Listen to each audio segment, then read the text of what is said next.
Hi, how are you? Welcome to this video from our podcast channel called Gumball Sports Machine. If this is your first time here, well, if you could go ahead and hit that like, hit the subscribe button, it would be much appreciated. If you like this clip, we go live on Tuesdays and Friday nights. Hopefully there's an edit there, and you can catch us live. But here's a segment from our most recent podcast. Like and subscribe, like my OG says. Draft. Thank you. DLO, let's talk a little bit about the NFL draft. The NFL Combine was this past week, and there was some standouts, and there were some, okay, well, we knew he was going to do that. And there was some, well, maybe next time guys. You know what I'm saying? A couple of those guys.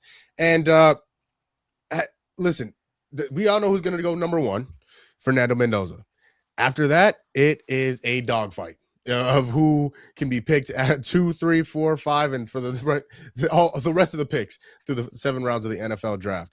D'Lo, when you look at the landscape of the NFL draft, again, Fernando Mendoza is going number one. That's obvious. That is the worst kept secret in sports right now. And you look at some of the things that the combine, that the guys at the combine did. Some of the running backs I saw. Lonnie Styles Jr. Ran like a 4.28. He's the safety and the brother of Sonny Styles, the linebacker who really shined from Ohio State and in his measurables. Is there anybody that stands out to you, D'Lo, and who do you believe is the best player going into this draft?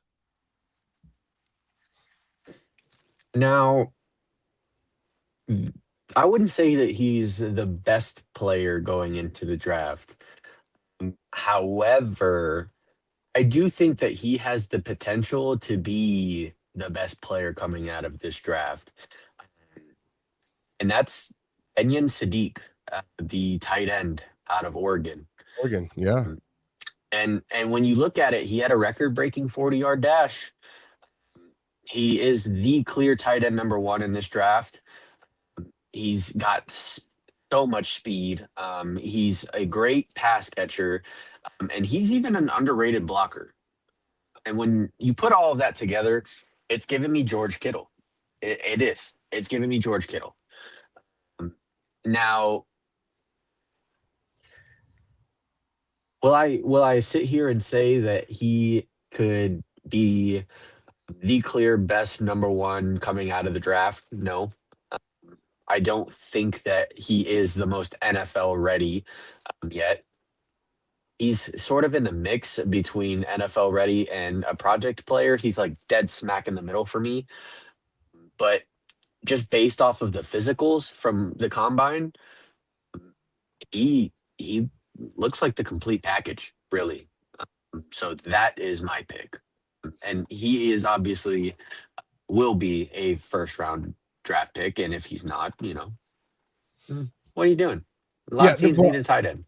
Again, this is where we go apply for our general manager jobs, D'Lo. Yeah, exactly. San Francisco, be on the phone. Just saying. Yeah, John Lynch is gonna call you and say, "Hey, David Largo, come step into my office." And Hey, he's gonna listen. hit you like he used to hit no, he played with Jerry Rice, but when John Lynch has not had the first or second overall picks, his drafting hasn't he's found some gems here and there. Brock Purdy, Mr. Irrelevant, Brandon Ayuk, later in the first round, but outside of that, really been a whole lot. We signed and traded a bunch of guys, so John Lynch, call my phone. Where are you guys picking? Where are we picking? Yeah, that's a great question. It's somewhere in the 20s. I know it's somewhere in the 20s. Listen. Obviously, you guys haven't tied in one, but he's going to be out a little while, D'Lo. I'm not sure if you were aware of this. He's going to be out a little while, so might need somebody to fill in. And like I said, D'Lo, we all know who's going to go number one. Fernando Mendoza. He's the Heisman winner. He's a national champion. He's the MVP of the national championship. He's going number one. Shouldn't be, but whatever. Agreed. You and I very much agree on that because, people are going to get mad at me when I say this. I see a lot of JJ McCarthy and Fernando Mendoza. That's just me. That's who I see. And, when we can get into that in a few minutes. But DLO, the best player to me in this draft, and I genuinely don't even think it's close, is Jeremiah Love, the running back out of Notre Dame. This guy is a legitimate playmaker. He is a guy that can hit his head on the goalpost from anywhere on the field. He can take off. He can move. He can run through tackles. Jeremiah Love can be one of these elite backs that are taken as high as 2, as high as 3 in the NFL draft. Guys like Saquon, guys like Christian McCaffrey. Bijan Robinson wasn't taken that high, but guys like Bijan Robinson and Jahmyr Gibbs. There is no weakness in Jeremiah Love's game. And I think he can be one of these guys, DLO, that when you look at the best running backs in the league, I mean, like I said, the guys I just named, the Saquons, the Christian McCaffreys, the Bijan Robinsons, those guys can go win you a football game. Jeremiah Love has that sort of potential to be able to go win you a football game when nothing else is going right. He is that good. You put the ball in his hands, he can go make a play. He can be the spark for the offense that you just need. He can break off that 25-yard run that can set off everything else in the offense, that can open up the pass game, that can open up the play action, that can open up the different types of run schemes, whatever the case may be. He is that special. He is that good. He did it at Notre Dame, and it's not like this 1-year thing. He's done it his entire career at Notre Dame. He has been extremely good his entire career, and he also runs a 4.3. So that you can put that in your pocket and save it for later. You know what I'm saying, DLO? Like an old piece of Skittles. Yep. A little old Reese's. And so I think he's a game changer in this draft, DLO. And I mean, the other guys I like, Ruben Bain. I like Ruben Bain a lot. The edge out of Miami. I think he can be an absolute just menace getting to the quarterback. I like Ruben Bain a lot. Francis Maui-Noah, on the other side, the right tackle out of Miami, he can absolutely just be ridiculously good. Again, he can be that linchpin for your offensive line for your future. He can be that Penei Sewell. He can be that Trent Williams. He's a mauler. You have Spencer Fano out of Utah. He's extremely, extremely good. He can also play on the tackle. David Bailey, the edge out of Texas Tech. Like, there are a lot of guys that could be difference makers for these teams. But I think when you bring up difference makers going into this 2026 NFL draft, I think that list is topped by number 1, Jeremiah Love. I don't care what position, what school, whatever it is, that list starts with Jeremiah Love. Yeah, and I think that there's one guy that you didn't mention when it comes to the defense, and I'm surprised you didn't mention him. Because he plays for your OH. Yeah. Caleb Downs. He's gonna be a top 10 pick. Yeah. He is arguably one of the best defensive players in this draft, let alone, safety, but just defense in general. He can play anywhere. You can play him in a slot, you can play him in the box, you can play him high. Like, he can play the entire field, and that's a special ability, really. So he's also got a lot of potential, for sure. Yeah. Also, another guy out of Tate, Carnell Tate, also projected in the top 10. Real quick before and we got Kevin in the comments. I want to bring those up because I think those are some good questions too. I really like Carnell Tate. He is a very good receiver. He's a jump ball guy. I don't know if he can be a number 1 in the NFL. That might sound crazy. I don't know if he can be a number 1 in the NFL. I see a lot of, I like to compare him to T. Higgins. I don't think his size, now T. Higgins could go be a number 1 in the NFL, but T. Higgins thrives on being that Robin, being that second guy. Carnell Tate thrived on being that Robin, that second guy at Ohio State. Obviously, you have Jeremiah Smith, the best player in the country. And if he was getting drafted this year, he'd be the number 1 overall pick. But I think he thrives on being that second guy. So, I mean, if you pair him with the Justin Jefferson, if you pair him with maybe not Puka Nakua, but I don't think he's going to fall that far. But if you pair him alongside a number one, I think that's where Carnell Tate can thrive the most. And I also forgot to mention Arvel Reese, because Arvel Reese is also a monster. But yeah, DLO, you notice we're pointing out a lot of Ohio State guys. Yeah, and there's a lot of Ohio State guys. I wanted to throw them out there, but yeah, I'm looking at a mock draft that was put out after the first day of the combine. So, we'll see. Yeah, listen, and I'm I just starting want to point to out my pick, Kenyon, sub 4.4 with a 43.5-inch vertical. and he's what, 6'5"? Mhm. That is that's insane. He's by far, like you said, tight end one going into this draft. Listen, if he falls, You taking him if you're San Fran? yep. You don't think Listen, there's and I love George. I love George Kittle, but realistically, coming back from an Achilles, that's tough. That's tough. yeah. But I will. when you look at it, we're picked 27. No way he drops that far. Yeah, no. Yeah. I don't want to say that there's no chance, but I'm kind of with you. I'm leaning that There's he does not no chance. fall to 27, being the best tight end in this draft.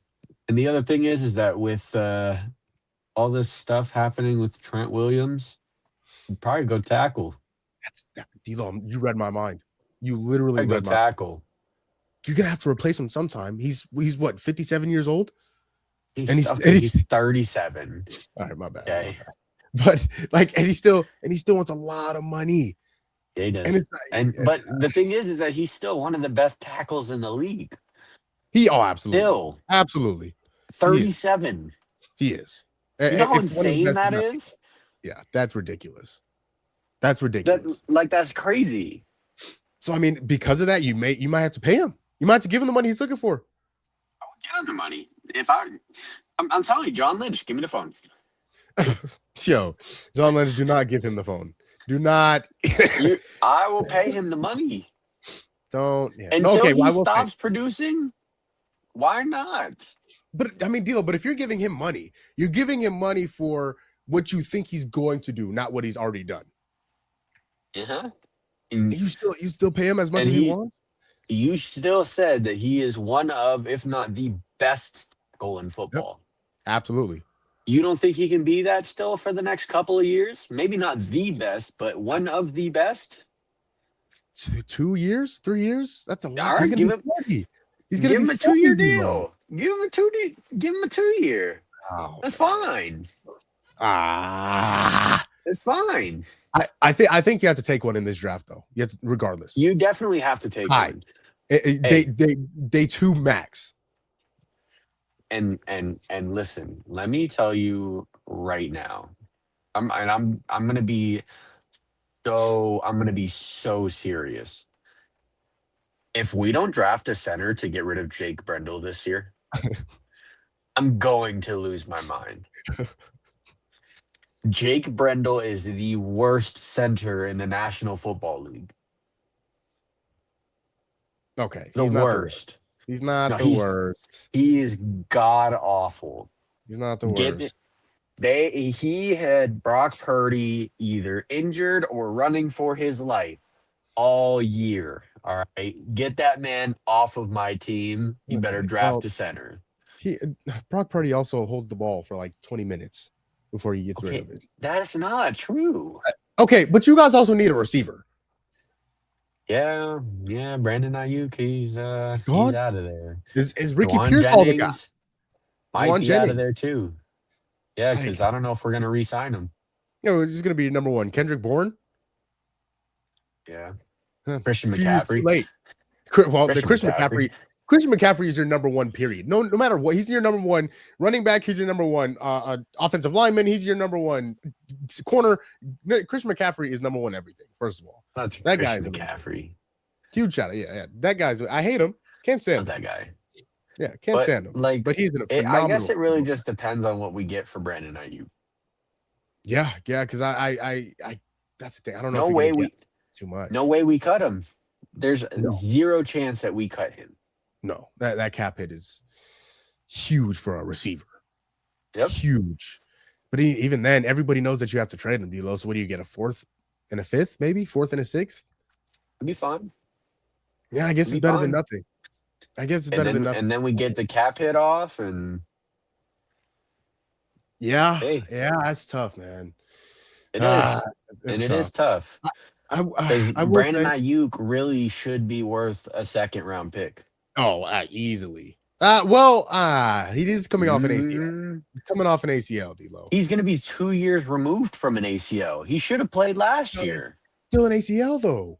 and that's fine. He is Ah, one of the best route runners in the National Football yeah, Association. when he's healthy, absolutely. All right, so second I round don't, pick. He is I don't worth know. a second round pick, I don't know if I'd give up a second round pick. and we're getting a fourth and a sixth. Uh, Yeah, yeah, that's probably what that's you're gonna get tough. for how you. No, I That's tough. absolutely is.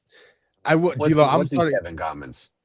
Oh, you know what? You're right. You know, and I'm glad that you brought him up because he brings up a very good conversation. And he says, you taking Jeremiah Love from this year or Ashton Genty from last year? And it's tough. Okay. And I'm gonna start by saying this. I am very much buying into the idea of the Arizona Cardinals drafting Jeremiah Love in number 3. I'm with it. You know what I mean? Like D'Lo, I'm with it. you don't think like you think he could change this team? Like he could be Especially that if bell cow back. James Conner is gonna. Because the report is they're gonna cut him. The report is Mhm. the Cardinals are gonna cut him. And it sucks. It sucks because James Conner has done so much for this organization since he's been here. But Yes, it's a he business. wasn't healthy. Just can't stay healthy. He's getting older. Can't stay healthy. Mhm. Those are two things that mix like oil and water in football. You get older and you get hurt. Not a very good recipe for success. And the thing is, especially if you can't draft a quarterback, Yeah. what are you gonna do? I mean, At 3, you got to draft a at, difference the, maker. at this point, you need a playmaker, and Yeah. if you can't find that at quarterback, you're not going to draft a receiver playmaker. Considering you already have one. Well, you think that you have one, The signs are kind of pointing all the directions, but you're supposed to have one. and when you think about it, if you don't have that quarterback, why would you draft a wide receiver playmaker if your quarterback can't get him the ball? Yeah. Leaves, guess who? Leaves that back. And we know that Arizona, they love to run the football. Love to run the football. That's all they did. James Conner was what? Third in the league? Yeah, he was. I mean, it was like 2 years in a row the Cardinals led the league in rushing. Yeah. And And bringing in he a guy like pretty Michael sure he Ford. led the league in touchdowns. Yeah, in 24, I believe it was 24. Think so. Yeah. Think so. Yeah. Which is crazy. It's insane. And We were talking about Trey McBride not getting any touchdowns because James Conner was stealing He them all. took all of them. We were talking about it. All those targets and touchdowns that Jerry McBride had this year, all of them would go to James Conner. All of They them. would have if he was healthy. Yep. 100%.